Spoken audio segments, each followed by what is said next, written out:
So then here's what happens.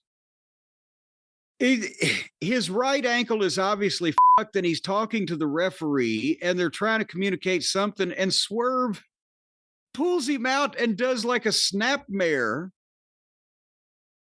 And Pac sits there and is looking over his shoulder, like because Swerve does the thing where he comes off with the kick to the head. So he's looking for something like, what's this guy going to hit me with? I'll see it coming because I'm obviously fucked up.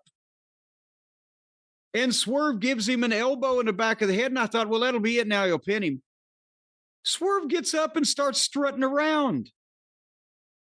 And then walks over slowly and stands on Pac. And I'm like, what the fuck? Why are they not going home? Because obviously this guy knows he's fucked, or why are they doing this in this fashion? And then there's some more talking, but Pac is trying to get up. He can't stand up, so he rolls to the floor. Well, now it is obvious to the entire building and the television audience that this guy can't stand up.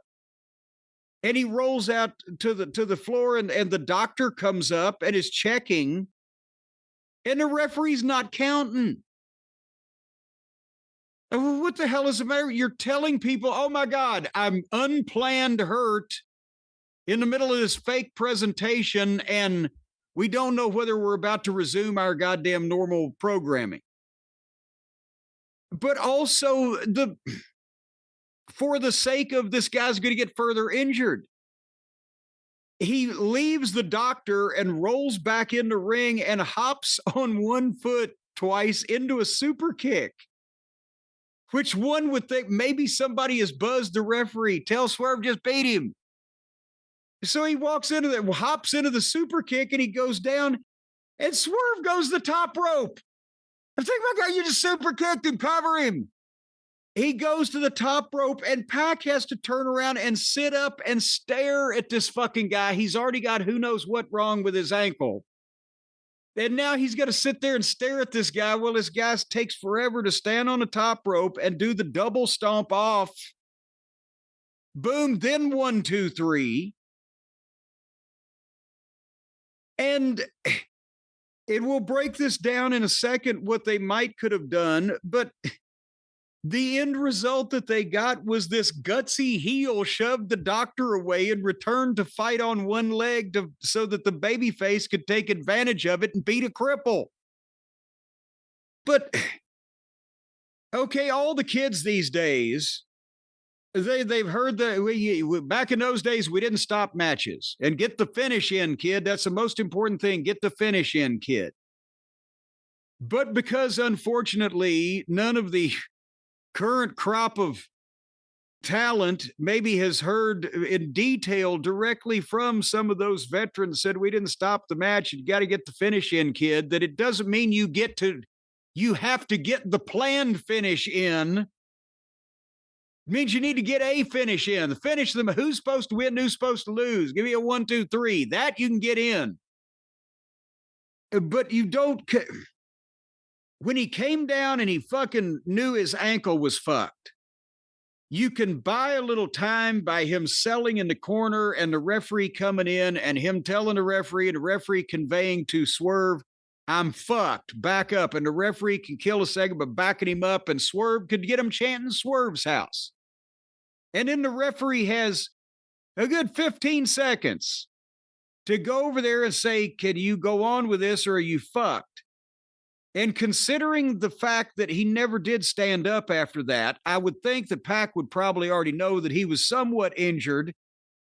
So when Swerve brought him out of the corner and gave him a snapmare and he's sitting there, he could give him the kick in the back of the head and cover 1, 2, 3, he's going to win anyway. But he didn't. He started hot dogging. What is the conversation like in the ring? Did Pac just say, no, it's only a flesh wound? And then when he rolls to the floor, the referee has to start counting. The doctor's checking on the guy, yes, but the referee has to start counting, because how do you ever have a count out if the guy can just roll to the floor and say, let me let the doctor work on me for a little while? If this was legitimate, because that's another reasoning behind always getting the finish in. You didn't want to do something to expose the business. You didn't want the wrong guy to win a match, whatever. But this was both exposing the business and risking the guy getting further hurt.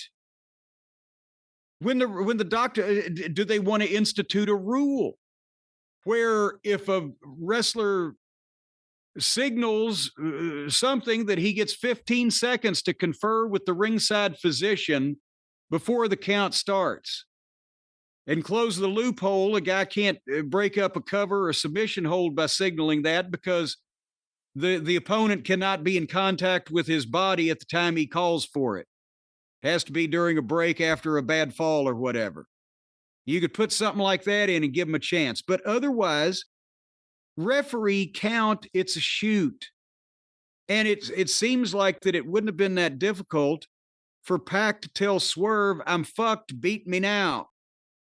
And then after he rolled out in the doctor conference, when he comes back in hopping on one fucking foot, you just super kicked him. Cover him. But already the business is exposed because everything's come to a complete halt while suddenly in the middle of this fake bullshit, the guy's really hurt. So we got to stop everything. But that was the meaning behind in the old days, get a finish in. And I've told this story before, but real briefly, I saw a guy in the Louisville Gardens break his leg in a match and win the match. Tommy Gilbert and Ray Candy against Luke Graham and John Rogers. And Gilbert gave a vertical suplex to Rogers. His leg folded up underneath him. It broke his lower leg right in half. He never did get up on his feet after that. But as he's laying there and they're selling, it still was awkward, but not nearly as awkward as this for nearly as long because the partners jumped in and drew the referee and did a little back and forth. And once the guy stopped screaming about his leg, they adopted a plan. And Luke Graham did the loaded elbow to the fucking throat of, I think it was Ray Candy. And Candy fell backwards over the guy with the broken leg. And he grabbed him 1, 2, 3 in a fucking schoolboy. And then they helped him out. But that was over in seconds compared to what this long drawn out thing was. And again, how does it make why does the babyface think in his mind, everybody knows this guy's hurt, his leg is broken or whatever the fuck, I've just super kicked him, I got to go to the top and jump off on him. It's going to look phony. It always does, but especially now because the guy's got to fucking wiggle into position and stare at me when everybody's looking at him going, oh my God, his leg's hurt.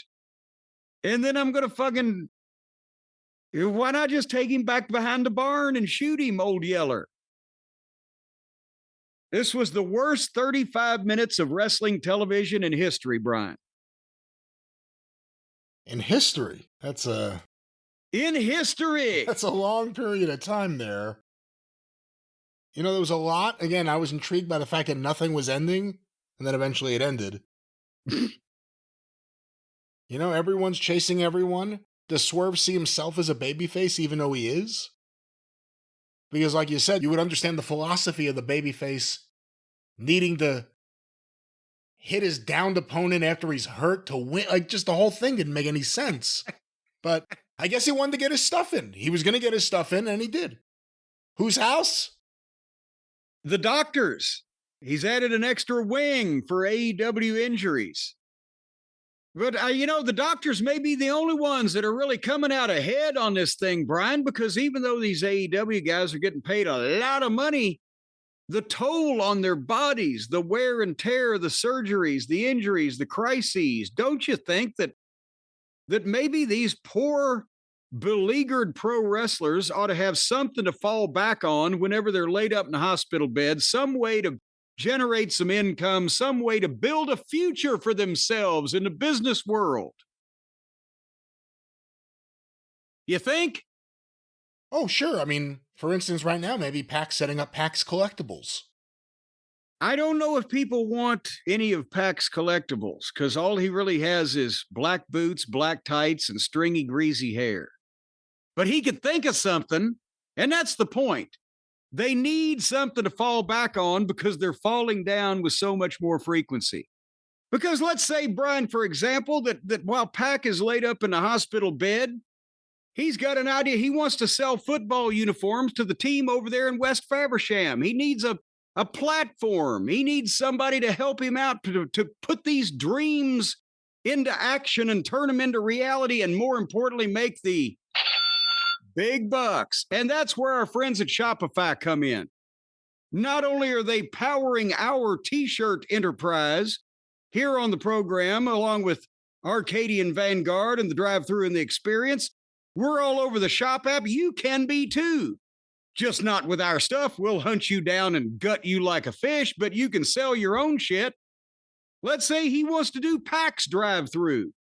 I can't imagine what type of meal he would serve, but nevertheless, Shopify is the #1 checkout on the planet, a global platform that will take you from inception to conception to reception to interception in your various business stages and upgrade your business to the same checkout the big boys do.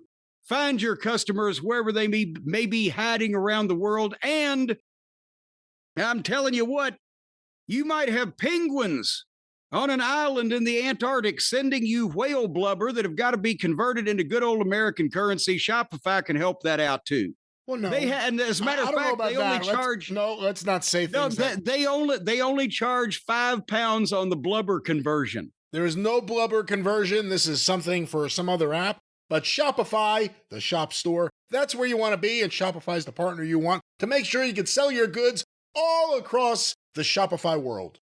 All over my body and all over the world with your products and your services and your fine items that Shopify is going to help you once you're under their umbrella. They will protect you from all the harm that can come to you in the world and the bad things that go on in business, because they know the right way to do things. They're experienced. And also, if anybody's messing with you like that kid down the street, they'll send a guy over. And I'll tell you, this guy's got something in his pocket that'll straighten out most arguments. Once you get them on your side, the people at Shopify, not only are you making money, but you can have the shit kicked out of some people if you want, just to let them make the wrong move. No, you can't. You could sell your goods I'm telling in a secure way with a partner you could trust, Shopify. They, Shopify, the people at Shopify have nothing to do with anything else. Well, that would maybe just something that guy from the local Shopify office did on a freelance basis for me, but he was very accommodating. Boy, you talk about after the flood, they'll never find that guy. Again, but anyway, folks, has once nothing again, to do with Shopify, ladies and gentlemen. Let's specify. No, they didn't cause the flood, and they didn't start the fire. It was always burning since the world was turning. But folks, you could upgrade your business right now for $1 a month, and boy, you got to have a pretty pissy business if you could upgrade it for $1 a month. No, that's the discount on the trial period that you get at Shopify.com/JCE. That's all lowercase there. You can get a $1 a month trial period. That's right. So that Shopify can show you what they can do for you and what you can do for them. And one hand washes the other, and back scratch fever and, a little fucking wink, wink between bros in the shower. You never know what might happen. Yeah, that won't happen, ladies and gentlemen. You know that Shopify will be there to support you and your store. Yes, they'll support your dangling bits. Go to Shopify.com/JCE to upgrade your selling today. Shopify.com/JCE for all your business needs on your commercial platform in which you will engage in checkout and commerce. Indeed. A mouthful, but what else could you expect from such a great friend like Shopify? They power our store. They could power yours. Shopify.com/JCE. Is that what it is? You don't get the mouthful service, though, for the $1 a month trial period. They charge more for that.